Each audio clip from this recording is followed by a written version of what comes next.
ఏపీలో ఎలక్షన్లో ఎవరు గెలిచే అవకాశాలు ఉన్నాయి? మా సొంత ఊరు కాకినాడ అన్న. అంటే 3 పార్టీలు పోటాపోటీగా ఉన్నాయి. పవన్ కళ్యాణ్, చంద్రబాబు, జగన్మోహన్ రెడ్డి ఉన్నారు. కానీ అందరూ కూడా తెలంగాణలో డెవలప్ చేశారు, కానీ ఆంధ్రాని డెవలప్ చేయలేదు. ఆంధ్రాని డెవలప్ చేసి సీఎం మాకు కావాలా. అందరు కూడా వాచ్మెన్ తనంగానే హైదరాబాద్ వచ్చి బతుకుతున్నాం. ఈరోజు క్యాన్సర్ హాస్పిటల్ కూడా భోజనాన్ని కూడా లైన్లో నిలబడి తీసుకోవాల్సి వచ్చిన పరిస్థితి వచ్చింది. అందుకని అందరూ కూడా ఆలోచించి సీఎం ఎవడన్నదే మనమే నిర్ణయించుకొని మనమే అభివృద్ధి చేయాలని మేము కోరుకుంటున్నామండి. ఎవరైతే బాగుంటుంది? ఎవరైతే బాగుంటుంది అంటే కొత్తగానే కావాలని అనుకుంటారు అందరూ కూడా. అంటే పాత జగన్ బాగాలేదా? జగన్ అంటే యంగ్ హీరో అని ఆ రోజు ఒక్క ఛాన్స్ కావాలని చెప్పి ఇచ్చామండి జగన్మోహన్ రెడ్డికి. కానీ అందరూ కూడా ఈరోజు నిరుద్యోగులు అయిపోరు. మా అబ్బాయి డిగ్రీ చదువుకున్నాడు, జాబులు కానీ ఏమి లేవు. ఏం చేస్తాడు? మేము అవసరమే ఉన్నాం. మేము వచ్చి 10 ఏళ్ళు అవుతుంది.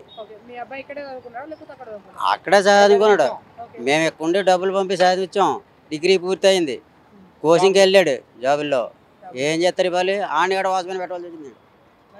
మరి ఆ పిల్లని కూడా వాచ్మెన్ పెట్టవలసి ఎవరు వస్తే ఉంది? జగన్ అంటే నమ్మేసాం, దెబ్బ వేసాడు. చంద్రబాబు నాయుడు ముందు వేసాం, ఆయన ఏం చేసాడు? ఆయన కూడా దెబ్బ వేసినట్టు చేసాడు. షర్మిల ఆల్రెడీ షర్మిలకి రంగ బాగుండలేదు నా దిట్లో. మరి ఆవిడ గట్ట చూపు చూస్తే ఏదో రంగ అవుతుంది ఏమిడో ఉన్నాడు. ఓటు అంటే మళ్ళీ జగన్ వేసే వచ్చిందే. మరి ఇంకేం చేస్తాం?